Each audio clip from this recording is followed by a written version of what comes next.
পুরো বক্তব্য জুড়ে একবারের জন্য উচ্চারণ করলেন না শেখ হাসিনা কিংবা আওয়ামী লীগের নাম। রাজনৈতিক অঙ্গনে এই বিষয়টি এখন নতুন আলোচনার জন্ম দিচ্ছে।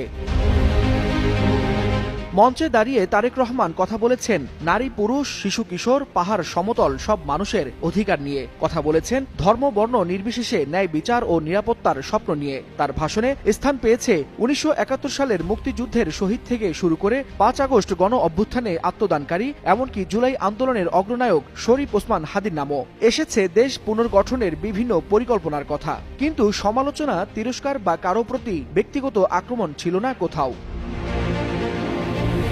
রাজনৈতিক বিশ্লেষকদের অনেকেই মনে করছেন এটি তারেক রহমানের রাজনৈতিক শিষ্টাচার ও সহনশীলতারই প্রকাশ। যে নেতার বক্তব্য একসময় সম্প্রচারে নিষেধাজ্ঞার মুখে পড়েছিল, সেই নেতা দীর্ঘ ১৭ বছর পর দেশে ফিরেই প্রতিপক্ষকে এড়িয়ে কথা বলেছেন মানুষের আশা অধিকার ও ভবিষ্যৎ নিয়ে। ফলে সামাজিক যোগাযোগ মাধ্যমে বেশ প্রশংসায় ভাসছেন বিএনপির ভারপ্রাপ্ত চেয়ারম্যান তারেক রহমান।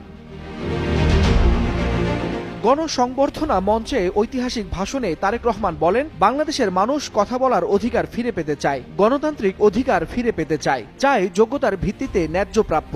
আহ্বান জানালেন সবাই মিলে দেশ গড়ার। দীর্ঘ নির্বাসন শেষে দেশে ফেরার